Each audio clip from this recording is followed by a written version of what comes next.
সুখে দুঃখে সর্বাবস্থায় সমস্ত প্রশংসাকার আল্লাহ রাব্বুল আলামিন সূরা ইব্রাহিমের মধ্যে বলেছেন, লা ইন শাকারতুম লা আযীদান্নাকুম। হে আমার বান্দারা, তোমরা যদি শুকরিয়া আদায় করো, আমার প্রতি কৃতজ্ঞতা প্রকাশ করো, আমি তোমাদের প্রতি আমার নিয়ামতকে বাড়িয়ে দেব। ওয়া লা ইন কাফারতুম ইন্না আযাবি লাশাদীদ। আর যদি তোমরা অকৃতজ্ঞ হও, আমার সাথে কুফরি করো, তবে মনে রেখো আমার শাস্তি বড়ই কঠিন। আল্লাহ পাক যেমন গফুর রহিম ওয়া হুয়া শাদীদুল ইকাব আইদান, আল্লাহ পাক যেমন গফুর রহিম পরম করুণাময় অসীম দয়ালু, একইভাবে আল্লাহ পাক কিন্তু কঠোর শাস্তিদাতাও বটে। প্রত্যেক যুগে যুগে যে বা যারা আল্লাহ এবং তার রাসূলের আনুগত্য করবে, আল্লাহ পাক নিঃসন্দেহে তাদের প্রতি হবেন গফুর এবং রহিম। তাদেরকে আল্লাহ পাক দুনিয়াতেও সম্মানিত করবেন, মর্যাদা মণ্ডিত করবেন, সফল করবেন ইনশাআল্লাহ আযজা ওয়া জাল, এবং পরকালেও আল্লাহ পাক ক্ষমা করবেন, রহম করবেন, জান্নাত প্রদান করবেন ইনশাআল্লাহ আযজা ওয়া জাল। আর প্রত্যেক যুগে যুগে যারাই আল্লাহ এবং তার রাসূলের অবাধ্য হবে বা হয়েছে, আল্লাহ পাক দুনিয়াতেও লাঞ্ছিত করবেন ইনশাআল্লাহ তাআলা, এবং পরকালে অবশ্যই আল্লাহ পাক চিরস্থায়ী জাহান্নামে প্রবেশ করাবেন ইনশাআল্লাহ আযজা ওয়া জাল। আল্লাহ পাকের সমীকরণ খুব সহজ। আল্লাহর সমীকরণটা শোনেন, দ্য ফিলোসফি অফ লাইফ। সূরা বাকারার ৩৮ এবং ৩৯ নম্বর আয়াতে আল্লাহ পাক বলেছেন, কুল নাহবিতু মিনহা জামিআ। আল্লাহ পাক বলছেন যে আমি বললাম তোমরা পৃথিবীতে নেমে যাও। কারা নেমে যাবে? আদম আলাইহিস সালাম, হাওয়া আলাইহিস সালাম, ইবলিস। তোমরা পৃথিবীতে নেমে যাও। ফাইমা ইয়াতিয়ান্নাকুম মিন্নি হুদান। তোমরা পৃথিবীতে যাচ্ছ, যাও, তবে পৃথিবীতে তোমাদের কাছে আমার পক্ষ থেকে হেদায়েত আসবে। প্রত্যেক যুগে যুগে আমার পক্ষ থেকে হেদায়েত, নবী রাসূলগণ, আসমানি কিতাব এগুলো আসবে। আসে নাই? ফামান তাবিআ হুদায়া, যারা আমার সেই হেদায়েতগুলো মেনে চলবে, ফালা খাউফুন আলাইহিম ওয়ালা হুম ইয়াহজানুন, তাদের কোনো ভয় নাই, কোনো টেনশন নাই। যে জান্নাত থেকে এসেছো ইনশাআল্লাহ সেই জান্নাতেই ফিরে যাবে। সহজ কথা, আল্লাহর কথা খুব স্পষ্ট সহজ। ওয়াল্লাযীনা কাফারু ওয়া কাযযাবু বিআয়াতিনা, কিন্তু যারা কুফরি করবে এবং মিথ্যা প্রতিপন্ন করবে আমার আয়াতকে, আমার নিদর্শনকে, উলাইকা আসহাবুন নার, তারা হবে জাহান্নামের অধিবাসী। কিসের অধিবাসী? আর জাহান্নাম নিশ্চয়ই কোনো ভালো জায়গা নয়। হুম ফিহা খালিদুন, তারা সেখানে চিরস্থায়ী হবে। কিয়ামতের মাঠে যখন জান্নাত এবং জাহান্নামের ফয়সালা হয়ে যাবে, আল্লাহ পাক মৃত্যুকে, মৌতকে একটা প্রাণীর আকৃতিতে নিয়ে আসবেন এবং জান্নাত জাহান্নামের মাঝখানে জবাই করে দিবেন। কুল্লু নাফসিন যায়িকাতুল মাউত, শুনেছেন না? যে প্রত্যেক নফসকে কি করতে হবে? মৃত্যুর স্বাদ গ্রহণ করতে হবে। মৃত্যুকেও মৃত্যুর স্বাদ গ্রহণ করতে হবে। চিন্তা করতে পারেন? মৌত, এটাকে আল্লাহ পাক একটা প্রাণীর আকৃতিতে নিয়ে আসবেন জান্নাত জাহান্নামের মাঝখানে। যখন জান্নাতীদের ফয়সালা হয়ে যাবে, জাহান্নামীদেরও ফয়সালা হয়ে যাবে। এবার সেই প্রাণীকে জবাই করে দেওয়া হবে আর বলা হবে আজকের পর জান্নাতীরাও কখনো মরবে না, জাহান্নামীরাও কখনো মরবে না। এই কথা শুনে জান্নাতীদের আনন্দ আরো বেড়ে যাবে, কারণ এই জীবনে আর কোনো মৃত্যু নাই। আর এই কথা শোনার সাথে সাথে জাহান্নামীদের আফসোসও আরো বেড়ে যাবে, হায় যদি মৌত থাকতো হয়তো আযাব নিতে নিতে মরে যেতাম। এখন আর সেই সৌভাগ্যটা হবে না। সুম্মা লা ইয়ামুতু ফিহা ওয়া লা ইয়াহয়া, জাহান্নামে তারা বাঁচবেও না, মরবেও না। আল্লাহ পাকের সমীকরণ খুব সহজ। যদি পৃথিবীতে আমরা আল্লাহ এবং তার রাসূলের আনুগত্য করি, ইনশাআল্লাহ তাআলা সেই জান্নাতে ফিরে যাব যেখান থেকে এখানে এসেছি। আমরা কি পৃথিবীর প্রাণী ছিলাম? আমরা কিন্তু পৃথিবীর অধিবাসী ছিলাম না। আজকে দেখেন না পশ্চিমা বিশ্ব কি করে? এলিয়েন খুঁজে বেড়ায় না? কথা বোঝা যায়? পশ্চিমা বিশ্ব কি করে? এলিয়েন খোঁজে না? তারা নিজেরা জানেই না যে আমরা এই পৃথিবীতে এসেছি জান্নাত থেকে। আমরা নিজেরাই তো এই পৃথিবীর বাসিন্দা নই। সুবহানাল্লাহ। আমরা কোথায় ছিলাম? জান্নাতে ছিলাম। আমাদের বাবা মা কোথায় ছিলেন? এই পৃথিবীতে আমরা আল্লাহর হুকুমে এসেছি নির্দিষ্ট সময়ের জন্য। থাকবো এর পরে? কোথায় যাব? কোথায় যাব? জান্নাতে যাবো ইনশাআল্লাহ, ইনশাআল্লাহ তাআলা। আল্লাহ পাক অনেক দয়াময়। আল্লাহ রাব্বুল আলামিনের কাছে 100 ভাগ রহমত আছে, তার এক ভাগ রহমত আল্লাহ পাক সমস্ত সৃষ্টির মধ্যে দিয়েছেন। বাবা মাকে ভালোবাসে, আমরা মাকে ভালোবাসি, আমরা বাবাকে ভালোবাসি, স্বামী স্ত্রীকে ভালোবাসে, আমরা সন্তানদেরকে ভালোবাসি। তারপরে দেখবেন গবাদি পশু, এরা তাদের বাচ্চাকে ভালোবাসে না? একটা কুকুর পর্যন্ত ওর বাচ্চাকে ভালোবাসে না? এগুলো সব ওই 1 ভাগ রহমতের ফল, মাত্র 1 ভাগ। আর বাকি 99 ভাগ রহমত আল্লাহ পাক নিজের কাছে রেখেছেন। এই রহমত দিয়ে আল্লাহ পাক কিয়ামতের মাঠে আমাদেরকে দয়া করবেন। তো ইনশাআল্লাহ আশা করা যায় আমরা জান্নাতে যাব। রাসূলুল্লাহ সাল্লাল্লাহু আলাইহি ওয়াসাল্লামকে আল্লাহ পাক মেরাজের রাতে একটা ওয়াদা করেছেন, শুনবেন? আল্লাহ পাক বলেছেন, তোমার উম্মতের মধ্যে যে আমার সাথে শিরিক না করে পরকালে সাক্ষাৎ করবে আমার সাথে, ইনশাআল্লাহ আমি তাকে মাফ করে দিব। তাহলে সবচেয়ে বড় পাপ কোনটা? তাহলে শিরক। ইন্না শিরকা লাযুলমুন আযীম। শিরক সবচেয়ে মহান জুলুম, বড় জুলুম, সবচেয়ে বড় পাপ। দুর্ভাগ্যজনক হচ্ছে মুসলিমরা এখন জানে না শিরক কি জিনিস। অমুসলিমরা তো শিরক করেই, আল্লাহ ছাড়া অন্য কারো পূজা করে না? গাছপালা, নদী নালা, পাহাড় পর্বতের পূজা করে না? আবার কিছু অমুসলিম আছে, ওরা বলে আল্লাহ 3 জন, নাউযুবিল্লাহ। কেউ বলে ওজায়ের আল্লাহর সন্তান, বলে না? ওয়াকালাতিল ইয়াহুদ উযাইরুন ইবনুল্লাহ, ইহুদিরা বলে ওজায়ের আল্লাহর সন্তান, নাউযুবিল্লাহ। ওয়াকালাতিন নাসারাল মাসীহ ইবনুল্লাহ, নাসারা বা খ্রিস্টান তারা কি বলে? ঈসা ইবনে মারইয়াম আল্লাহর পুত্র, নাউযুবিল্লাহ। এই যে 25শে ডিসেম্বরে যারা মেরি ক্রিসমাস বলেছে, এরাও সাক্ষ্য দিয়েছে যে 25শে ডিসেম্বর আল্লাহ পাক সন্তান জন্ম দিয়েছেন, নাউযুবিল্লাহ। মেরি ক্রিসমাস বলার সাথে সাথেই মুসলিমের লিস্ট থেকে নাম কাটা পড়ে গেছে। মেরি ক্রিসমাস যে বলেছে, বলার সাথে সাথেই মুসলিমের লিস্ট থেকে নাম কাটা পড়ে গেছে। কারণ যদি সে বলে থাকে মেরি ক্রিসমাস, তাহলে সে সাক্ষী দিচ্ছে ওই দিন 25শে ডিসেম্বর আল্লাহ পাক ঈসা ইবনে মারইয়ামকে জন্ম দিয়েছেন, নাউযুবিল্লাহ। তারপরে মুসলিম থাকতে পারে? আবার সাক্ষ্য দেওয়া লাগবে, আশহাদু আল্লা ইলাহা ইল্লাল্লাহ ওয়া আন্না মুহাম্মাদান আবদুহু ওয়া রাসূলুহু, তারপর ইসলামের দিকে আসবে। এত সহজ নয়। মুসলিমরা তো শিরিক করছে, অমুসলিমরা তো শিরিক করছেই, মুসলিমরাও শিরিক করছে এখন। অনেক অমুসলিম বলছে যে আল্লাহ 3 জন, আল্লাহ, জিবরিল, ঈসা ইবনে মারইয়াম, নাউযুবিল্লাহ। তো এই যে শিরক, এটা কিন্তু শুধু ইবাদতের ক্ষেত্রে নয়, প্রত্যেকটা ক্ষেত্রেই শিরক আছে। আমি আপনাকে দেখাচ্ছি। তার আগে একটা হাদিস শোনেন, সহিহ বুখারীতে 4 বার এসেছে হাদিসটা, 1 বার 2 বার না, 4 বার। আল্লাহ রাব্বুল আলামিন আদম আলাইহিস সালামকে ডাকবেন কিয়ামতের মাঠে। আদম আলাইহিস সালাম আসবেন। ওই দিন তো আপনারা জানেন কোন নবী সুপারিশ করতে পারবে? সবাই হাঁটুর ভরে ইয়া নাফসি। আদম আলাইহিস সালাম ইয়া নাফসি, নবী মুসা ইয়া নাফসি, ঈসা ইবনে মারইয়াম ইয়া নাফসি, দাউদ, সুলাইমান, ইব্রাহিম, ইসমাঈল, ইসহাক, ইয়াকুব, সবাই। শুধু মুহাম্মদ সাল্লাল্লাহু আলাইহি ওয়াসাল্লাম বলবেন কি? ইয়া উম্মতি, ইয়া উম্মতি। একজন মানুষ যার আদর্শ ফলো করতে এখন যুবকদের লজ্জা লাগে, তাই না? দাড়ি ছাড়তে লজ্জা লাগে না এখন? দাড়ি রাখলে বলে ব্যাকডেটেড হয়ে গেছে, মৌলবাদী হয়ে গেছে, সন্ত্রাসী হয়ে গেছে, বলে না? টাকনোর উপর কাপড় তুলতে লজ্জা লাগে, তাই না? নবীর মতো পোশাক পরতে লজ্জা লাগে, তার মতো চুল রাখলে লজ্জা লাগে, তার মতো সালাত, তাবলীগ, তার মতো ইসলামের প্রচার, দ্বীনের ইলম অন্বেষণ করা, মসজিদে পড়ে থাকা, জিকির করা, এগুলো করলে মনে হয় পিছায় পড়লাম, তাই না? এখন কনসেপ্ট এমন চলে আসছে না? এগুলো গিলানো হচ্ছে না? এগুলো গিলানো হচ্ছে। কিন্তু সেই একমাত্র ব্যক্তি মুহাম্মদ সাল্লাল্লাহু আলাইহি ওয়াসাল্লাম, যার চেয়ে বিচক্ষণ, স্মার্ট কোনো ব্যক্তিত্ব পৃথিবীতে ছিল না, আসবেও না। যার পূর্বের সমস্ত গুনাহ মাফ, পিছনের সমস্ত গুনাহ মাফ, যিনি হচ্ছেন আমাদের উসওয়াতুল হাসানা, তাই নয় কি? Role model. আপনার রোল মডেল, আপনি কাকে ফলো করবেন? একটা মানুষ কি সরাসরি আল্লাহকে পেতে পারে? একটা মাধ্যম লাগবে না? মাধ্যমটাকে আমাদের মুহাম্মদ সাল্লাল্লাহু আলাইহি ওয়াসাল্লাম। তার সাথে যার কথা মিলে যাবে আপনি নেবেন, তার আদর্শের সাথে যার কথাই মিলে যাবে আপনি গ্রহণ করবেন।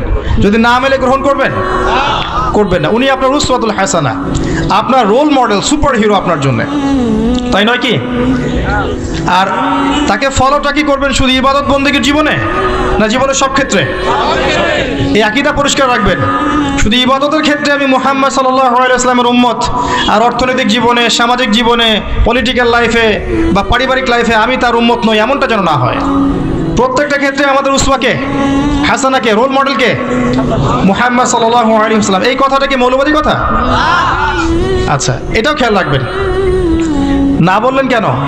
এটা অবশ্যই ফান্ডামেন্টাল কথা, এটা অবশ্যই একটা ফান্ডামেন্টাল কথা।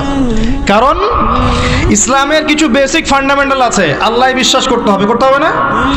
মালায়েকায় বিশ্বাস করতে হবে না? আসমানি কিতাব সমূহ করতে হবে না? সমস্ত নবী রসুলকে বিশ্বাস করতে হবে কি না? পরকালে বিশ্বাস করতে হবে না? তাকদীরের ভালো মন্দ বিশ্বাস করতে হবে? মুহাম্মদ সাল্লাল্লাহু আলাইহি ওয়াসাল্লামকে আদর্শ মানতে হবে। এই প্রত্যেকটা মূলনীতি নয় কি? এই মূলনীতি মেনে না চললে কেউ মুসলিম হতে পারবে, মুমিন হতে পারবে? অতএব এই ফান্ডামেন্টাল পিলারগুলোতে বিশ্বাস করতেই হবে। অতএব সবাই আমরা মৌলবাদী, কোনো সমস্যা নেই। কথা বুঝতে পারছেন? এই প্রত্যেকটা বিষয় মানতেই তো হবে, এগুলো তো মৌলিক বিষয়। না মানলে তো আপনি মুসলিম হতে পারছেন না, তাই নয় কি? হ্যাঁ, ইসলামকে নিয়ে গোরামি করব না, ঠিক আছে। ইসলামকে জোর করে কার উপর চাপাই দিব না। লা ইকরাহা ফিদ্দিন, দিনে কোনো জবরদস্তি আছে? ক্বাদ তাবায়্যানা রুশদু মিনাল গায়স, একদম স্পষ্ট হয়ে গেছে না? আলো অন্ধকার, হেদায়েত এবং গুমরাহি স্পষ্ট হয়ে গেছে না? ইসলামে কোনো জবরদস্তি নেই, বাড়াবাড়ি নাই। কিন্তু ইসলামের মৌলিক বিষয়গুলো তো মেনে চলতেই হবে, তাই নয় কি? যদি না চলি তাহলে কি মুসলিম হতে পারবো? মুহাম্মদ সাল্লাল্লাহু আলাইহি ওয়াসাল্লাম আপনার রোল মডেল প্রত্যেকটা ক্ষেত্রে। আপনার ইবাদত বন্দেগীর জীবনে, আপনার পারিবারিক জীবনে, অর্থনৈতিক জীবনে, সামাজিক জীবনে, প্রত্যেকটা ক্ষেত্রে কে রোল মডেল? মুহাম্মদ রাসূলুল্লাহ সাল্লাল্লাহু আলাইহি ওয়াসাল্লাম। যিনি আপনাকে কি বলেছেন শোনেন। যিনি আপনাকে বলেছেন রাতের বেলা কবর জিয়ারত করতে গিয়ে, কাশ আমি যদি আমার ভাইদেরকে দেখতে পেতাম। সাহাবায়ে কেরাম বললেন, আমরা কি আপনার ভাই নই? নবী সাল্লাল্লাহু আলাইহি ওয়াসাল্লাম বলছেন, না, তোমরা আমার সাহাবী। আমার ভাই তারা যারা তোমাদের পরে আসবে, আমাকে না দেখেই আমার প্রতি ঈমান নিয়ে আসবে। আপনি কার ভাই? তিনি সেই ব্যক্তি মুহাম্মদ সাল্লাল্লাহু আলাইহি ওয়াসাল্লাম যাকে কবরে দেখানো হবে, দেখিয়ে বলা হবে, মান হাযার রাজুল বুইসা ফীকুম, এই ব্যক্তিকে যাকে তোমাদের কাছে পাঠানো হয়েছিল। তখন কি বলবেন? লা আদরি, লা আদরি, আমি জানি না। কি বলবেন? তিনি রাসূলুল্লাহ সাল্লাল্লাহু আলাইহি ওয়াসাল্লাম। কে বলতে পারবে এটা? যে সারাদিন সারা জীবন মুহাম্মদ সাল্লাল্লাহু আলাইহি ওয়াসাল্লামের সুন্নাহ মানে নাই, সে বলতে পারবে? নাকি যে জীবনের শুরু থেকে শেষ পর্যন্ত রাসূলের আদর্শে চলেছে সে বলতে পারবে? কে? অতএব কার আদর্শ মানতে হবে? আচ্ছা, যদি কেউ তার আদর্শ বাদ দিয়ে অন্য কার আদর্শ মানে, তার কি হবে? সে ব্যক্তি কি করবে? সূরা ফুরকান পড়ে দেখেন। ইয়াউমা ইয়াউদ্দু যালিমু আলা ইয়াদাইহি, জালেমরা সেদিন হাত কামড় দিবে। আর কি বলবে? ইয়া লাইতানি, আয়াতটা কি? ইয়া লাইতানি ইত্তাখাযতু মা'আর রাসূলি সাবিলা, হায় আমার দুর্ভাগ্য যদি আমি সারা জীবন রাসূলের পথ অনুসরণ করতাম। ইয়া ওয়াইলাতা লাইতানি লাম আত্তাখিয ফুলালান খলিলা, হায় আমার পোড়া কপাল যদি আমি অমুককে আমার আদর্শ হিসেবে গ্রহণ না করতাম। এই আফসোস কে করবে? যে পৃথিবীতে মুহাম্মদ সাল্লাল্লাহু আলাইহি ওয়াসাল্লামকে আদর্শ হিসেবে গ্রহণ করে নাই। যে গ্রহণ করেছে ইনশাআল্লাহ তাআলা সে কবরে অ্যানসার করতে পারবে, সে আল্লাহর রাসূল, আমি তার উম্মাহ ছিলাম ইনশাআল্লাহ তাআলা। আর কবরের প্রশ্নের উত্তর না দিতে পারলে কেউ কি জান্নাতে যেতে পারবে? উসমান রাদিয়াল্লাহু আনহু কবর দেখে কাঁদতেন না? তিনি বলতেন, এটা হচ্ছে আউয়াল মানজিল ফিল আখিরা, এটা হচ্ছে আখিরাতের প্রথম মঞ্জিল। এখানে যে হাসবে পরকালেও সে হাসবে ইনশাআল্লাহ, আর এখানে যে কাঁদবে পরকালেও সে কাঁদবে ইনশাআল্লাহ। কোনো গতি আছে? কোনো গতি নাই। মনে রাখবেন, কবরে তিনটা প্রশ্ন হবে মৌলিক। দুনিয়াতে যে আল্লাহর সাথে শিরিক করেছে সে কোশ্চিনকালেও মান রব্বুক উত্তর দিতে পারবে না। দুনিয়াতে যে তাওহীদের উপর থেকেছে সেই একমাত্র ব্যক্তি যে কবরের উত্তর দিতে পারবে ইনশাআল্লাহ তাআলা। দুনিয়াতে যে ব্যক্তি দ্বীন ইসলামকে পরিপূর্ণরূপে গ্রহণ করেছে সে মা দিনুক উত্তর দিতে পারবে ইনশাআল্লাহ। আর দুনিয়াতে ইসলামকে যে ঠাট্টা খেলার ছলে গ্রহণ করেছে এই কোশ্চিনকালেও উত্তর দিতে পারবে না। পারবে? আর দুনিয়াতে যে রাসূল সাল্লাল্লাহু আলাইহি ওয়াসাল্লামের আদর্শ গ্রহণ করেছে ইনশাআল্লাহ সে তার উত্তর দিতে পারবে, এই ব্যক্তিকে, তোমার নবীকে। পারবে না? আর দুনিয়াতে যে রাসূলের সুন্নাহ মেনে চলে নাই সে কি পারবে? কোশ্চিনকালেও পারবে না। এই ব্যক্তি সেই ব্যক্তি যিনি ইয়া উম্মতি বলবেন, যেদিন সবাই বলবে ইয়া নাফসি ইয়া নাফসি। মুহাম্মদ সাল্লাল্লাহু আলাইহি ওয়াসাল্লাম সেই ব্যক্তি যিনি হাউজে কাউসারের সামনে দাঁড়িয়ে থাকবেন আপনার আমার জন্য, কি হাতে? কাউসারের পানি হাতে। নবী সাল্লাল্লাহু আলাইহি ওয়াসাল্লামকে কষ্ট দিয়েছিল কিছু মানুষ, তারা বলেছিল যে তোমার তো সন্তান বেঁচে থাকে না, পুত্র সন্তান বেঁচে থাকে না। নবী সাল্লাল্লাহু আলাইহি ওয়াসাল্লাম মনে কষ্ট পেয়েছিলেন। এদিক থেকে কথা আসছে কি জন্য ভাই? কি সমস্যা আপনাদের? কোনো সমস্যা থাকলে চলে যান, যদি প্রবলেম হয় চলে যান। লিসেন, এখানে বহু মানুষ বসে আছেন নিশ্চুপ হয়ে, তারা নিশ্চুপ হয়ে কথা শুনছেন, এখানে আপনি কথা বলছেন। আচ্ছা আসেন, লেকচারে আসেন। মুহাম্মদ সাল্লাল্লাহু আলাইহি ওয়াসাল্লাম কি নিয়ে দাঁড়িয়ে থাকবেন ভাই? হাউজে কাউসারের পানি। নবী সাল্লাল্লাহু আলাইহি ওয়াসাল্লাম মন খারাপ করেছিলেন যখন তাকে বলেছিল যে তুমি লেজ কাটা, নাউজুবিল্লাহ। আমাদের আমি এমন একজন ব্যক্তি ছিলেন যিনি মনে কষ্ট পেলে আল্লাহ পাক শুনে ফেলতেন না? তিনি মনে কষ্ট পেলেও আল্লাহ পাক তার পক্ষে আয়াত নাজিল করতেন। তিনি আকাশের দিকে মুখ তুলে তাকাচ্ছিলেন, মনে মনে ইচ্ছা করছিলেন যদি কেবলাটা পরিবর্তন হতো, যদি বাইতুল মাকদাসের দিকে না মুখ করে আমাকে কাবার ঘরে মুখ করার অনুমতি দেওয়া হতো। আল্লাহ মনের কথা শুনে ফেললেন। আল্লাহ পাক বললেন ফাওয়াল্লি ওয়াজহাকা শাতরাল মসজিদিল হারাম, তোমার চেহারাকে মসজিদুল হারামের দিকে ঘোরাও। কেবলা চেঞ্জ হয়ে গেল। আমাদের নবী সাল্লাল্লাহু আলাইহি ওয়াসাল্লাম বাসায় ছিলেন, বাইরে থেকে কিছু বেদুইন তাকে ডাকছিল, ইয়া মুহাম্মদ ইয়া মুহাম্মদ আখরিজ ইলাইনা, আমাদের দিকে আসেন, আমাদের দিকে আসেন। একটু জোরে কথা বলছিল। আল্লাহ পাক আয়াত নাজিল করেছে, সূরা হুজুরাত পড়ে দেখবেন। যখন তিনি বাসায় থাকবেন তখন তোমাদের জন্য উচিত ছিল সবর করা, এটাই তোমাদের জন্য কল্যাণকর ছিল। আল্লাহ সহ্য করেন না নবীর মনের কষ্ট, সহ্য করেন। যখন তারা বলল যে তোমার তো সন্তান বাঁচে না, আল্লাহ পাক আয়াত নাজিল করলেন ইন্না আতাইনাকাল কাউসার, হে নবী আপনি কষ্ট পায়েন না, আমি তো আপনাকে কাউসার প্রদান করেছি। কি দিয়েছি? জান্নাতুল ফিরদাউস তো দিবই, মাকামে মাহমুদ পাবেন, কাউসার দিয়েছি আপনাকে। ওরা আপনাকে বলছে আপনার সন্তান বাঁচে না, আপনি মনে কষ্ট নিয়েন না। ফাসাল্লি লিরাব্বিকা ওয়ানহার, বরং আপনি আপনার রবের জন্য সালাত পড়েন এবং স্যাক্রিফাইস করেন, কুরবানি করেন। ইন্না শানিয়াকা হুয়াল আবতার, আপনার শত্রু যারা এরা নির্বংশ হয়ে থাকবে, লেজ কাটা হয়ে থাকবে। কারণ আপনি হকের উপর আছেন। আজকের যুগেও যে বা যারাই হকের উপর থাকবে, যত মানুষ মিলে ওর চারপাশে শত্রুতা করুক না কেন, ধুলার মতো উড়ে যাবে ইনশাআল্লাহ তাআলা। লেজ কেটে পড়ে থাকবে, ইতিহাস থেকে নাম মুছে যাবে, মানুষ ওদেরকে মনে রাখবে না কোশ্চিনকালেও। আর যারা হকের উপর থাকবে না, যারা হকের উপর থাকবে না, বাতিলের উপর থাকবে, ইতিহাস থেকে, আল্লাহ পাকের ইতিহাস থেকে ওদের নাম মুছে যাবে ইনশাআল্লাহ আযজা ওয়া জাল। তো মুহাম্মদ সাল্লাল্লাহু আলাইহি ওয়াসাল্লাম হাউজে কাউসারের সেই পানি নিয়ে আপনার সামনে দাঁড়িয়ে থাকবেন এবং উম্মাহ তার কাছে যাবে। ওই দিন পিপাসা থাকবে না ভাই? কারো ঘাম টাকনু, কারো হাঁটু, কারো কাঁধ, কারো একদম চিবুক,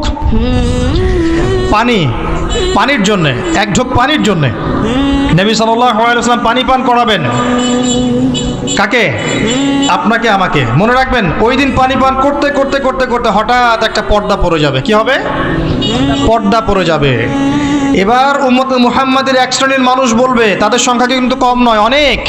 তারা বলবে ইয়া রাসূলুল্লাহ, আমরা তো আপনার উম্মত ছিলাম। এবং নবী সাল্লাল্লাহু আলাইহি ওয়াসাল্লাম বলবেন ইন্নাহুম মিন্নি, তারা তো আমার উম্মত, কি জন্য পর্দা পড়ে গেল? তাকে জানানো হবে ইন্নাকা লা তাদরি মা আহদাসা বা'দাক, হে নবী আপনি জানেন না আপনার মৃত্যুর পর এই মানুষগুলো আপনার দিন ইসলামকে পরিবর্তন করেছিল কিভাবে। অর্থাৎ আপনার সুন্নতের মধ্যে এরা বেদাত ঢুকিয়ে ফেলেছিল।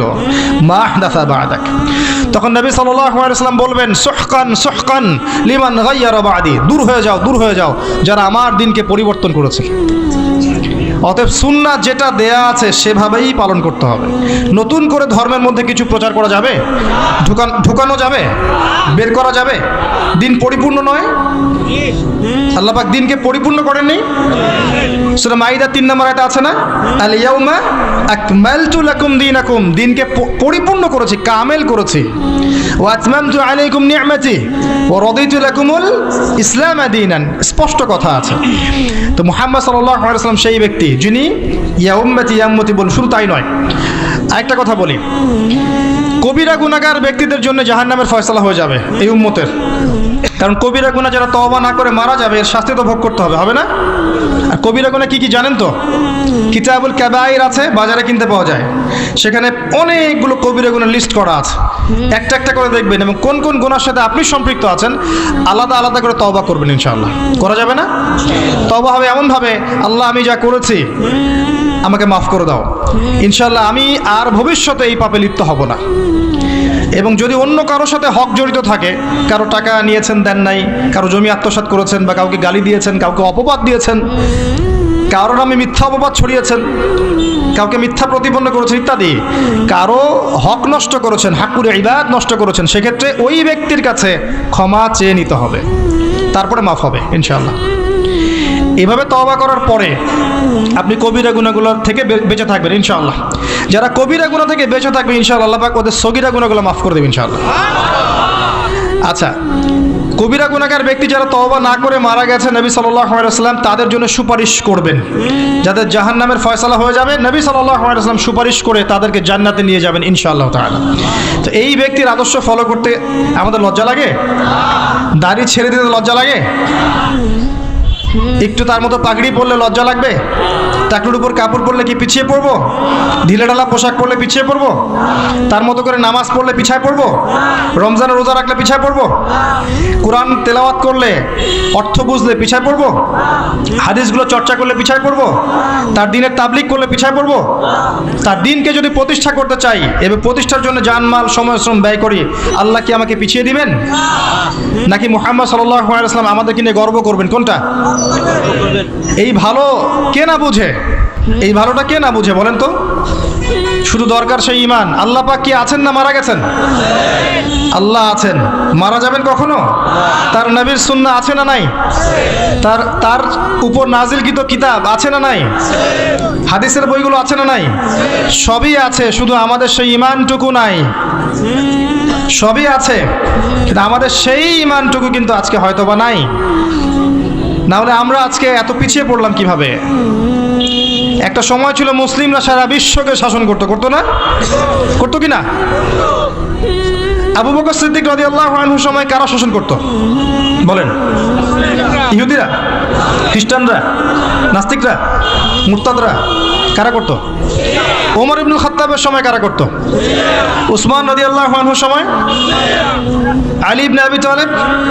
উমাইয়া খেলাফতে, আব্বাসীয় খেলাফত, এদিকে ফাতেমি খেলাফত, কর্ডোবার ইসলামী খেলাফত, উসমানীয় খেলাফত, এই প্রত্যেকটা খেলাফায় কারা শাসন করেছে? বিগত 100 বছরে কারা করছে বিশ্বকে শাসন? বিগত 100 বছরে কারা করছে? কেন এই পরিবর্তন হলো? আমরা কোথায় গেলাম? আমরা হারিয়ে গেলাম কিভাবে? বিশ্বের প্রতিটি ডিপার্টমেন্ট, পলিটিক্স, ইকোনমিক্স, এডুকেশন, আপনার ওয়ার্ল্ড অ্যাফেয়ার্স, আপনার সংস্কৃতি, আপনার মিডিয়া, আপনার প্রযুক্তি, সামরিক বিষয়, অস্ত্রশস্ত্র কারা নিয়ন্ত্রণ করছে? মুসলিমরা করছে। আমরা এই জায়গায় আসলাম কিভাবে বিগত 100 বছরে? এই ইতিহাসটা কখনো পড়া লাগবে না? জানা লাগবে না? এখন যদি বলি যে বিগত 100 বছরে আমরা পিছিয়ে পড়েছি, আমি কি উম্মার অবমাননা করলাম? না, আমি উম্মার সমস্যা তুলে ধরলাম। সমস্যা ফাইন্ড আউট করতে না পারলে সলিউশন পাওয়া যায়? যদি আমি সমস্যা খুঁজে বের করতে না পারি, আমি কি সলিউশন পাবো না। এই অবস্থায় এমনি আসি নাই আমরা। কিভাবে আসছি? প্রথমত কোরআন থেকে সরে গেছে, নবীর সুন্নাহ থেকে সরে গেছে, দুনিয়াকে বেশি প্রাধান্য দিয়েছি পরকালের চাইতে, অর্থনৈতিক জীবনে হালাল হারামের পরোয়া করছি না, পারিবারিক কাঠামো ভেঙে যাচ্ছে, নামাজি ব্যক্তির সংখ্যা কমেছে। নামাজি ব্যক্তির সংখ্যা কিন্তু দেখবেন আমাদের 90% মুসলিম বলেন ঠিকই, খেয়াল করে দেখবেন মসজিদে কিন্তু ফজরের নামাজে 90% নাই, আছে না? আমরা বলি ঠিকই 90% মুসলিম, দেখবেন 90% মুসলিমের মধ্যে ম্যাক্সিমামই কোরআন বিশুদ্ধ করে তেলাওয়াত করতে পারে না, পারে? আবার যারা পারি অনেকেই অর্থ বুঝি না, আছে না এরকম? আমরা পিছিয়ে পড়ি নেই? শিক্ষা ব্যবস্থা দিকে তাকান, আমরা কি সবাই ইসলামিক শিক্ষা শিক্ষিত হতে পারছি? মাস্টার্স করেও কি ওযুর মাসআলা জানতে পারছি? এমন অনেক মানুষ আছে BBA করেছে, ফরজ ওয়াজিব সুন্নত মুস্তাহাব বলতে পারে না, এরকম আছে না? তাদের কি এই শিক্ষার অধিকার ছিল না? আচ্ছা, ইকোনমিক সেকশনে যান, সুদ, ঘুষ, দুর্নীতি এগুলো কারা করছে? আমরা করছি না? আমরা করছি না? করছি। যুব সমাজের দিকে তাকান, যে মাদক, যে pornography, free mixing, girlfriend boyfriend সংস্কৃতি, জুয়া, ক্যাসিনো, পাবজি, টিকটক, কারা করছে এগুলা? অমুসলিম যুবকরা। আমরা আমাদের সমস্যা ফাইন্ড আউট করেন। ধর্মীয় দিকে আসেন, শতটা বিভক্ত দলাদলি আছে না? কতগুলো দল আছে আমাদের ধর্মীয়? কতগুলো আছে ভাই? নবী তো বলেছেন 73 দলে ভাগ হবে। বাংলাদেশ ঘাটলেই দেখা যাবে যে 7300 দল আছে মনে হয়, আল্লাহ ভালো জানে। আছে না? সবাই দাবি করছে কি? সবাই দাবি করছে আমি জান্নাতি বা আমি হকপন্থী দল, তাই নয় কি? আমার দলে আসো, ফর্ম পূরণ করো, জান্নাতের সার্টিফিকেট নিয়ে যাও, তাই নয়? আমার দলে আসো, ফর্মটা পূরণ করো, জান্নাতের সার্টিফিকেট নিয়ে যাও। আগে ভাই আপনারা বসেন এক জায়গায় বসে আগে ফিক্স করেন কোনটা সঠিক। আগে আমাদেরকে ফিক্স করে দেখান যে কোনটা সঠিক, কারা সত্যিকার অর্থেই হকের উপর আছে। একটা মানুষ যখন হেদায়েত পেয়ে ইসলামের দিকে আসছে, সে বিভ্রান্ত হয়ে যাচ্ছে আমি যাব কোথায়, কার সাথে। আবার কখনো কখনো দেখা যায় একটা দলের মধ্যে উপদল আছে আবার অনেকগুলা, তাই নয় কি? একটা প্ল্যাটফর্ম, একই মানহাজ, একই মাযহাব, তার মধ্যে উপদল আবার অনেকগুলা, প্রত্যেকের আলাদা আলাদা নেতা, আলাদা আলাদা আমির, এবং সবাই বলছে আমি হকপন্থী। কি করবেন আপনি এখন? কি করবেন? মুশকিল না অবস্থা? একটা বিভক্ত জাতি কি শক্তিশালী হয় কখনো? যদি আমরা বিভক্ত না হতাম, আমরা কি শক্তিশালী হতাম না? অমুসলিমদের দিকে তাকান, যারা ইসলামের প্রকাশ্য শত্রু, ওদের দিকে তাকান, এরা কি ইউনাইটেড না, ঐক্যবদ্ধ না? ওদের মধ্যে কিন্তু হাজারটা বিষয়ে ইখতিলাফ আছে, জানেন? ওদের মধ্যে আপোষে অনেক বিষয়ে ইখতিলাফ আছে, কিন্তু একটা বিষয় ঐক্যমত, যে আমরা মুসলিমদেরকে উঠতে দিব না। সিম্পল। আর আমাদের মধ্যে দেখবেন হাজারটা বিষয় একমত, আপনার আমার সাথে হাজার বিষয়ের 999টাই একমত, একটা হয়তো দ্বিমত। এটাই যথেষ্ট দুইটা দল হয়ে যাওয়ার জন্য। এই মানসিকতা নিয়ে যদি আমরা চলি, আগামী 100 বছরও কি আমরা জিততে পারবো? এই সমস্যাগুলো ধরিয়ে দেওয়া কি আমার অপরাধ?